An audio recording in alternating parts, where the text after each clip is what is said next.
કેન્દ્રીય મંત્રી સી.આર. પાટીલે તાપીના વ્યારા ખાતે સહકારથી સમૃદ્ધિ કાર્યક્રમમાં હાજરી આપી હતી અને વ્યારા શુગર મિલમાં શેરડી પિલાણ સિઝનનો શુભારંભ કરાવ્યો.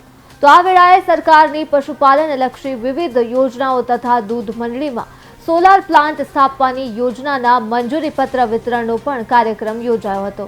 સાથોસાથ વ્યારા નગરપાલિકાના 53.74 કરોડના વિવિધ વિકાસલક્ષી કામોનું લોકાર્પણ પણ કરવામાં આવ્યું. આ દરમિયાન સી.આર. પાટીલ દ્વારા વ્યારા સુગર મિલને બેઠી કરવા માટે ખેડૂતોને સહકાર આપવા અપીલ સાથે જ જિલ્લા કલેક્ટરને પણ વિનંતી કરી હતી કે તાપી જિલ્લાની શેરડી વ્યારા સુગર મિલને મળે તેવા પ્રયાસો કરવામાં આવે, જેથી વ્યારા સુગર મિલ બેઠી થવાની સાથે જ આ વિસ્તારની કાયાપલટ આવનાર દિવસોમાં ચોક્કસપણે થઈ શકે.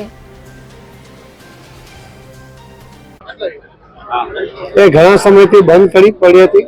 લગભગ 200 કરોડના દેવા સાથે આ ફરીથી ચાલુ થાય એવી કોઈ શક્યતાઓ જણાતી નહોતી, પણ ગુજરાત સરકારના સહયોગથી પહેલા મુખ્યમંત્રી શ્રી વિજયભાઈ રૂપાણી હતા ત્યારે અને મુખ્યમંત્રી શ્રી ભૂપેન્દ્રભાઈ પટેલ એમના સાથ અને સહકારથી વ્યારા સુગર ફેક્ટરી માટે 30 કરોડ રૂપિયા અને ફક્ત ચાલુ કરવા માટેની ફાળવણી કરવામાં આવી.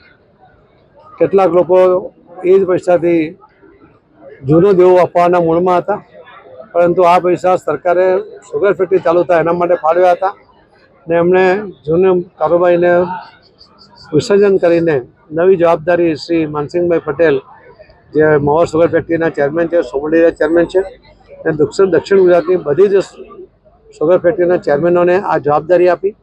એમણે જ્યારે પૈસા આવતા પહેલાં પોતે લોન આપીને પણ એનું મેન્ટેનન્સ કર્યું અને આર્થિક સહાય પણ આપી, ટેકનિકલ સહાય પણ કરી અને આજે જે આ વિસ્તારના ખેડૂતો 1200 થી 1500 રૂપિયાના ભાવે એ શેરડી વેચતા હતા, એમને 2800 રૂપિયાનો ભાવ મળ્યો અને એ પણ એમના પૈસા પણ એમના સીધા ખાતામાં સમયસર જમા થઈ ગયા.